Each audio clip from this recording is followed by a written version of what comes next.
Olá, quinto ano, tudo bem? Hoje estamos na nossa aula 33, tá? Estamos quase chegando ao final, né, do nosso ano letivo. E dá uma organizada lá no material, deve estar tudo certo aí, né? É um material comum, né? O caderno, lápis, borracha e lápis de cor, tá bom? E aí coloca a data de hoje, o número da aula e o título da aula, tá bom? Então se organiza e nós esperamos.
Pronto, tá tudo certo? Então vamos lá, vamos começar com a nossa revisão. Até lembrando que a aula de hoje é a continuação, né, da aula passada. Então nós começamos a falar sobre símbolos nacionais, ou seja, os símbolos do Brasil. Para vocês entenderem melhor o que significa um símbolo, então eu trouxe essas imagens aqui, ó. E eu perguntei para vocês, primeiro, quem lembra de onde nós usamos esses símbolos? Né? Acho que eles são bem familiares a vocês, né? Então tem em mensagens lá que manda no celular, no WhatsApp, no Facebook, aparecem esses desenhos. Muitas vezes quando eu não quero gravar uma mensagem de áudio ou escrever, eu coloco um desses desenhos e a pessoa já vai entender ou vai ter uma ideia do que eu quis, né, dizer sobre aquele assunto. Não é assim que funciona? Né? Então aqui tem outros desses desenhos, nós trabalhamos vários desses na aula passada, estão lembrando? Então esses são os emojis, né? Os emojis são símbolos, ou seja, um desenho, um sinal que lembra outras coisas, né? Que aí nós fomos no dicionário conferir e realmente no dicionário diz que símbolo é aquilo que representa ou sugere algo, né? Que sugere alguma outra coisa. É uma imagem, um objeto material que representa uma realidade visível. É um sinal representativo. O objeto a que se convencionou atribuir um dado significado ou é um emblema, né? Então, ou seja, os símbolos, como os emojis, são desenhos que representam algo ou alguma ideia, né? Então, também pode ser desenhos, pode ser algum som, alguma feição, né? Que eu posso fazer com alguns gestos. Aquilo, ele remete a alguma outra ideia. E na pátria, nos estados, as cidades também têm seus símbolos. Tem alguns símbolos que eles são oficiais, ou seja, que tem documento instituindo que aquele vai ser o símbolo, que é o caso aqui do Pinheiro Araucária, né? Para muitas pessoas que moram em outros locais do mundo, se você vê um Pinheiro Araucária, uma imagem, vai lembrar do Paraná e também de muitos momentos da vida dessa pessoa, muitos momentos da história do Paraná, né? Então, um símbolo, ou seja, um objeto, uma imagem que lembra várias outras coisas, é o Pinheiro Paraná, né? O Pinheiro Paraná é o símbolo do estado do Paraná, né? Conhecido também como Pinheiro do Paraná, Pinheiro Araucária, né? E esse aqui é um símbolo oficial. Alguns lugares podem ser considerados símbolos de Curitiba, por exemplo. Então, aqui trouxe algumas imagens ali. Essa primeira quem lembra o nome desse lugar? Quem já veio? Esse aqui é o Jardim botânico, né? Então, muitos lugares do Brasil que quer se referir a Curitiba, coloca a imagem do Jardim Botânico. Você vê a imagem, já lembra, é Curitiba. Aí tem desenhos estilizados, né, do Jardim Botânico para simbolizar a cidade. Tem algum outro desenho, algum outro lugar de Curitiba que você colocaria como símbolo da cidade? Que te faz lembrar automaticamente de Curitiba? Bom, eu trouxe esse outro lugar aqui, que é o Museu Oscar Niemeyer, que tem um apelido, né? Um apelido assim de Museu do Olho, porque esse monumento que tem na frente do museu, ele lembra um olho, né, para muitas pessoas. Já para outros lembra uma bailarina, mas tá, ou seja, pode ser um símbolo também. Você olha e vai lembrar da cidade de Curitiba. Tá bom? Aqui não são símbolos oficiais, não tem um documento dizendo que são símbolos, mas a gente vai, é automático, né? A mente vai fazer associação entre esses locais, esses monumentos e a cidade. Algumas imagens foram escolhidas por lei para serem símbolos do Paraná. Então, aqui aparece dessas imagens ali, que é o Pinheiro Araucária, que nós já falamos várias vezes, né? E tem esse outro símbolo aqui, que é a gralha azul, certo? Assim, teve um momento da história do Paraná que foram escolhidos esses símbolos. Teve um movimento chamado Movimento Paranista, né? Que foi um grupo de estudiosos, de intelectuais, artistas, que eles queriam que o Paraná tivesse uns símbolos, né? Alguma coisa que lembrasse do Paraná automaticamente, que reforçasse a identidade do estado, ou seja, valorizasse as riquezas do estado, no caso, né, o Pinheiro Araucária, a erva mate também, certo? Então, nesse movimento, né, nessa organização, eles escolheram esses símbolos. Então, os símbolos são escolhidos, tem algumas pessoas que fazem isso, tá? E aí nós falamos, então, enfim, resumindo, até aqui, símbolos são imagens que lembram outras ideias, né? São sinais, gestos que lembram outras coisas, automaticamente.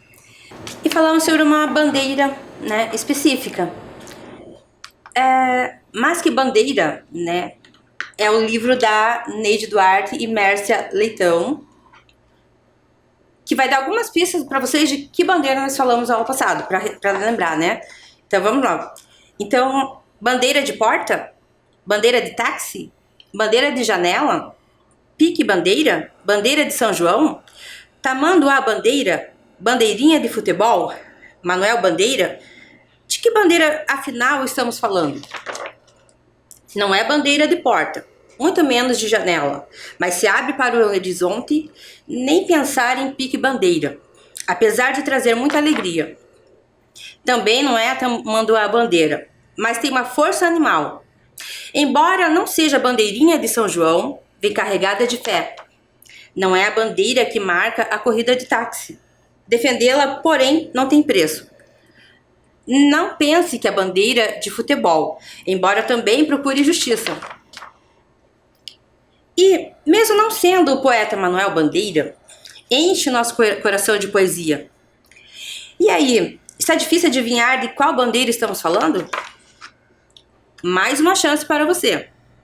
Ela também é uma bandeira especial, como muitas outras que você conhece. Bandeiras que carregam a crença das pessoas. Lembra a força da solidariedade. Representam sonhos e ideias. Vão à frente dos desbravadores, marcam conquistas. Unem continentes, aceleram corações. Simbolizam independência e liberdade. Algumas até dividem opiniões, pois representam torcidas. Ou disputam o samba no pé. Bandeiras, bandeiras, são tantas bandeiras, mas só uma consegue ser tão grande e forte que representa todas as outras. Nos altos mastros ao vento, ou tremulando curtinha nas mãos das crianças, essa bandeira é única e poderosa. Nelas estamos todos nós, tão diferentes por fora, faces, peles e cabelos. Mas por dentro tudo igual, nas cores e nos sentimentos. E em momentos especiais o colorido é tão forte que transborda por dentro do peito, nos faz vestir a camisa, nos envolve como um manto, nos protege como um teto, mostra a cara do país. Estamos falando da bandeira brasileira. símbolo, orgulho, identidade de um território e de um povo. Ordem e progresso. Amarelo, verde, azul e branco, as cores do presente permanecendo no amanhã. Bandeira com linhas e letras de um povo chamado Brasil. Então, isso, nós falamos sobre a bandeira brasileira, né? Trouxe aqui algumas imagens aqui do livro. Quem contou a história para vocês foi esse personagem, o Brás.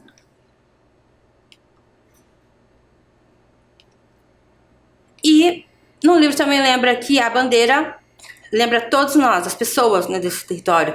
São pessoas diferentes, de diferentes locais do mundo, diferentes origens, né? Então esse é o principal símbolo, né, da bandeira nacional, de outros símbolos brasileiros. Então, além da bandeira do Brasil, que outros símbolos nacionais nós temos? Vocês lembram? O Brasil tem outros símbolos, né? Também tem o brasão, que nós falamos aula passada, o hino e o selo, né? Então tá aqui a nossa bandeira, que nós falamos bastante aula passada. Vimos que cada uma dessas cores, essas estrelas tem, né, um significado, tem um motivo para estar ali. E hoje nós vamos falar de um outro símbolo nacional que é bem importante e que imediatamente, em qualquer lugar que nós estejamos, vai lembrar do nosso país, que é o hino nacional brasileiro, tá? Vocês conhecem o hino nacional brasileiro? Tá? Aliás, o que é um hino? Você sabe o que é um hino? Afinal de contas?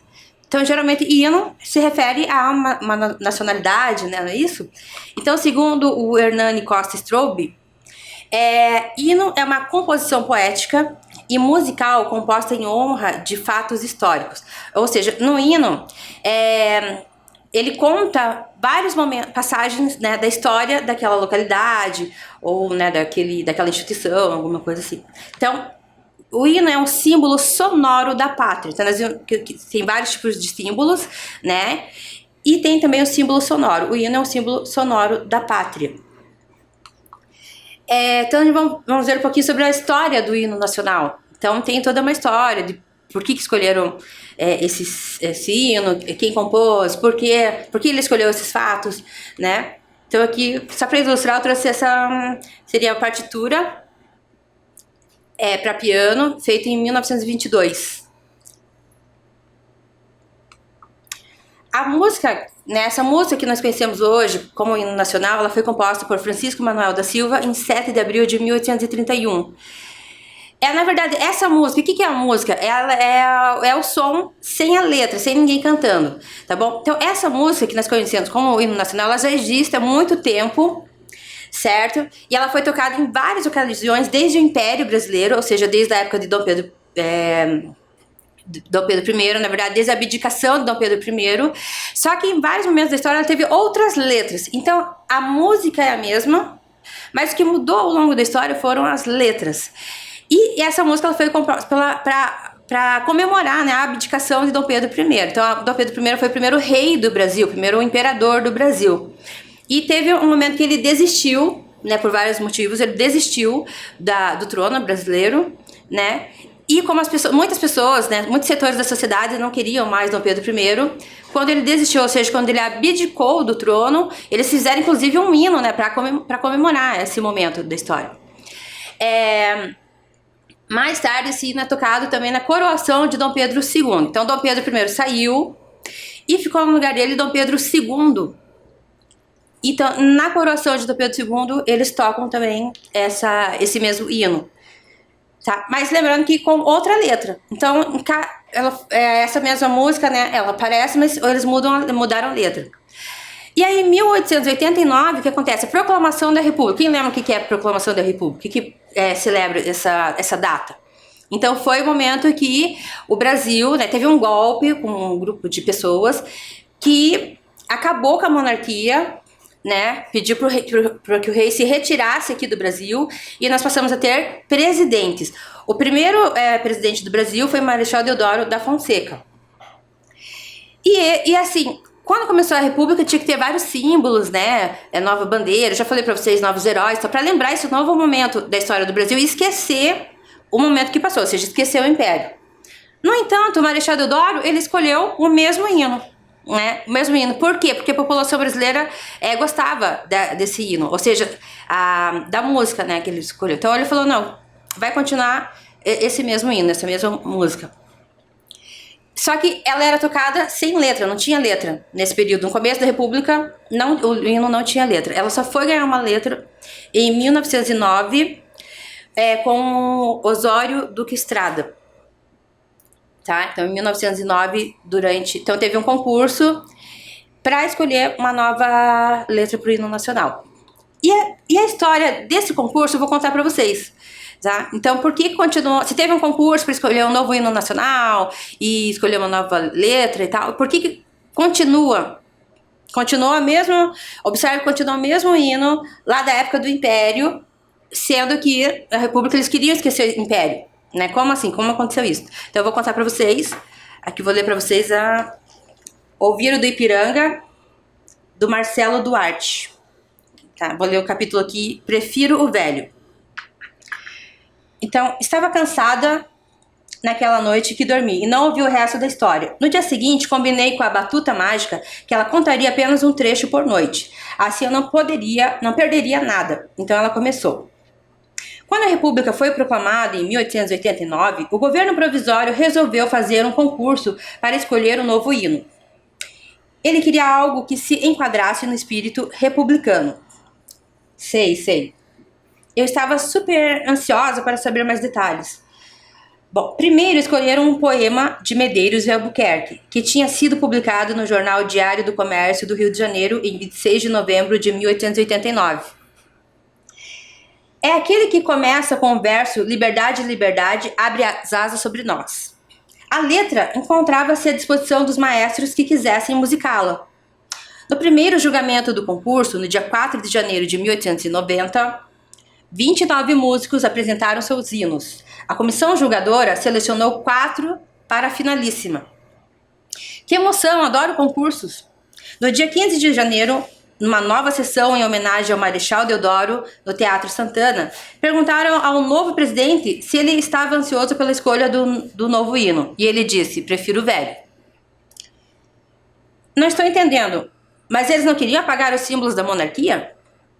Bom, Marechal Deodoro tinha muita estima e respeito pelo imperador. Até mesmo na hora de escolher a nova bandeira, ele conservou as cores verde e amarelo, trocando apenas o símbolo da monarquia pelo círculo estrelado. E como esse problema foi resolvido?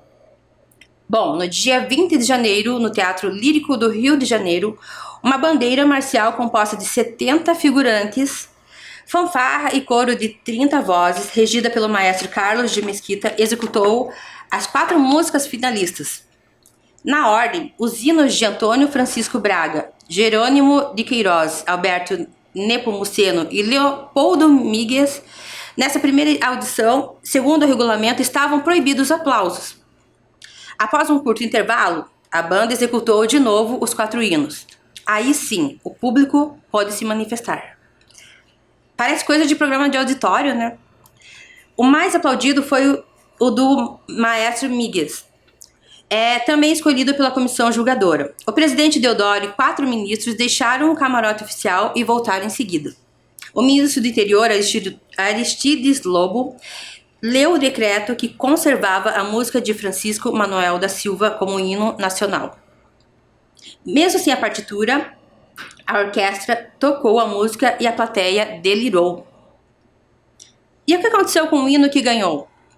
A obra de Medeiros e Albuquerque e de Leopoldo Míguez ficou conhecida como Hino da Proclamação da República. Então, os dois ganharam um prêmio de consolação. Leopoldo Míguez recebeu 20 contos de réis, só que o problema permanecia. O Brasil continuava com um hino sem letra. Mas se a música já era tão bonita, por que precisava de uma letra? Bom, a Batuta Mágica se encheu de inspiração para responder. Por mais que alguém se habitue a uma música, se ela não tiver letra, fica mais difícil de ser memorizada. É verdade? Eu nunca tinha pensado nisso, afirmei. Só em 1909 é que apareceu o poema de Joaquim Osório Duque Estrada. É o famoso Ouviram do Ipiranga, que conhecemos até hoje. Não era ainda oficial, tanto que 7 anos depois ele ainda foi obrigado a fazer 11 modificações na letra. Nossa, que complicação! Se fosse hoje, eles tinham feito um concurso num programa de TV, já imaginou? Não duvido. Acontece que o centenário da independência estava chegando. Aí o presidente Epitácio Pessoa declarou a letra oficial no dia 6 de setembro de 1922. Francisco Manuel havia morrido em 1865. Se Francisco Manuel já tivesse morrido, como é que você sabe o resto da história? É que eu fui parar nas mãos de um maestro cearense chamado Alberto Nepomuceno. Ele foi convidado para fazer as adaptações na música. Puxa, o Duque Estrada deve ter faturado muito dinheiro, fazer um hino nacional. Bom, ele ganhou 5 contos de réis. E o que dava para fazer com esse dinheirão? Bom, esse dinheiro era suficiente para comprar metade de um carro. Que miséria! E não dá mesmo dinheiro, hein? Seria melhor ter feito um pagode ou uma música de axé. Pelo menos ele ganhou uma vaga na Academia Brasileira de Letras e nós, finalmente, o nosso hino oficial. Certo? Então, essa é a história do nosso, né? Uma parte da história do nosso hino nacional.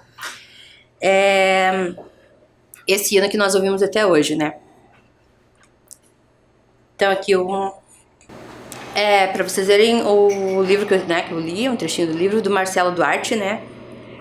Ouviram do Ipiranga. E assim, não é só a história do hino nacional que é complicada, né? Cheio de vários momentos. Realmente a letra, né? Do hino nacional também é difícil da gente entender. E por que ela é tão difícil? Então eu trouxe um trechinho aqui e já vou comentar pra vocês. Porque, como a história conta, ela foi feita mais de 100 anos atrás. Então há mais de 100 anos atrás,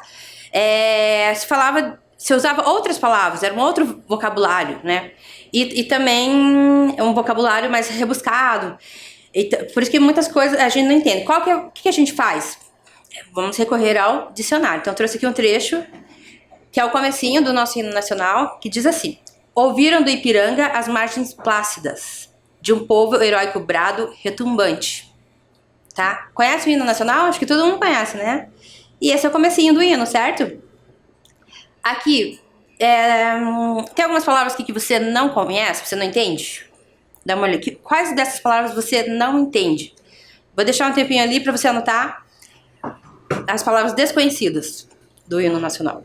Desse trechinho.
lá, e aí? Quase não tem, né, palavras diferentes no hino. Ou tem, né? Tem várias delas, né? Eu imagino que você deve ter anotado aqui plácidas, brado e retumbante, né? Então eu fui lá no dicionário e trouxe aqui pra vocês. Então, plácida seria o quê? Serenas, né? Calmas. Brado quer dizer é um grito, um clamor, né? Um pedido, assim, né? E retumbante é que faz eco, que é estrondoso, né? Um grito muito forte, digamos assim, né? Então, olha aqui. Então, como que ficaria? Ouviram do Ipiranga as margens plácidas, ou seja, as margens calmas, né? Ou seja, o rio estava tranquilo, né? As águas do rio. De um povo heróico, brado, que é brado mesmo? Que deu um grito, né? Retumbante, né? Um povo que gritou com muito, clamando, implorando, digamos assim. Tá. O que eu vou pedir pra vocês? Você vai reescrever essa estrofe. Trouxe uma estrofe só, lembrando que o hino é extenso. E aí ficaria, né, muito tempo pra gente analisar. Então, pra vocês terem uma ideia de que a gente, pra entender esse hino, você vai ter que recorrer a um dicionário. Então a gente vai fazer esse exercício aqui e depois pode continuar em outros momentos que você tiver que ver o hino, tá bom? Então você vai, essa estrofe que eu escolhi, você vai reescrever ela, você vai escrever ela novamente, mudando os sinônimos das palavras em destaque. Então é esse aqui, ó. Tá, o que tá em azul, você vai mudar por sinônimos, tá bom? Então eu vou deixar essa tela e depois aqui pra vocês reescreverem, tá bom? Então vou deixar um tempinho.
Pronto, vamos lá então?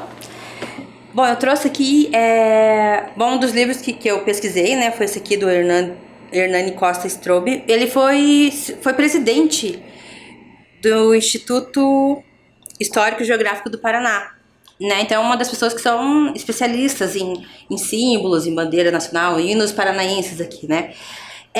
Nesse livro, tem aqui a Elza de Vicente, ela escreveu em prosa o hino nacional. Então eu vou ler só o primeiro parágrafo que corresponde a esse que nós acabamos de trabalhar, tá bom? Só para entender o que significa esse primeiro estrofe ali.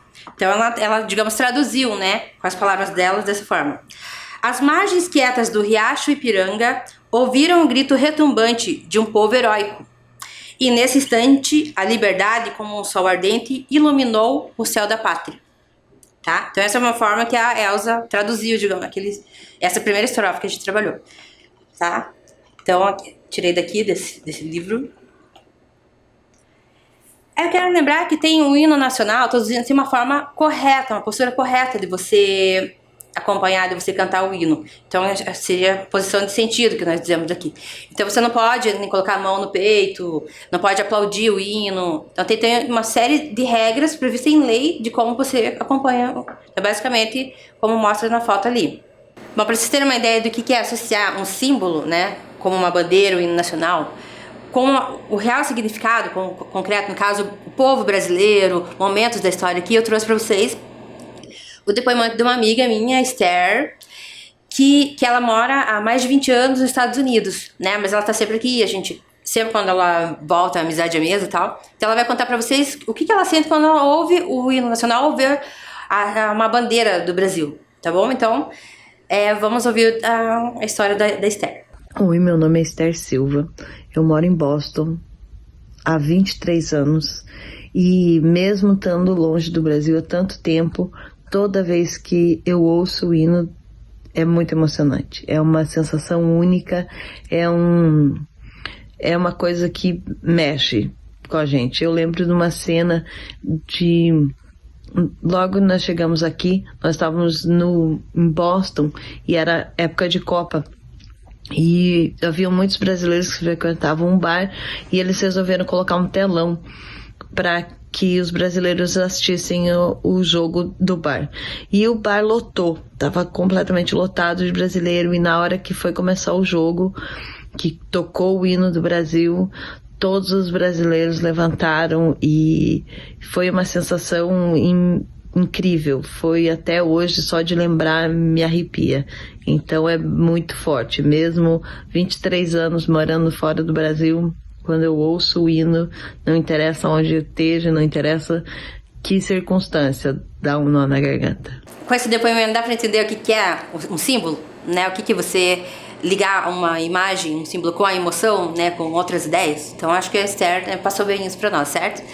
Eu vou colocar Agora vamos conhecer, vamos relembrar, né? Vamos prestigiar o nosso hino nacional, certo? Eu quero que você preste atenção. Vai aparecer a letra da música, tá bom? E a própria música, que é só o som ali. Então vamos lá.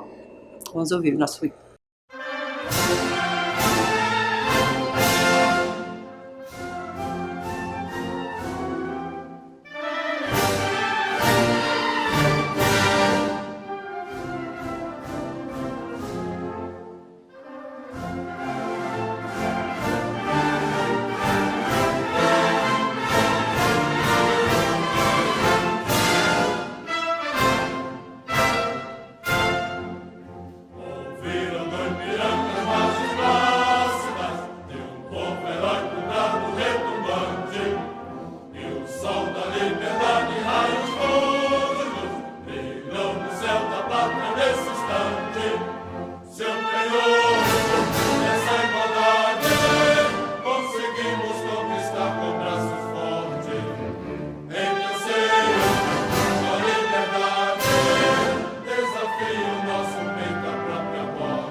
Bom, criança, encerramos aqui com esse símbolo que lembra as pessoas desse país, que lembra o nosso povo.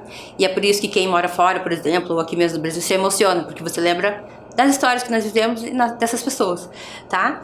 Então, voltamos à próxima aula. Tchau, tchau.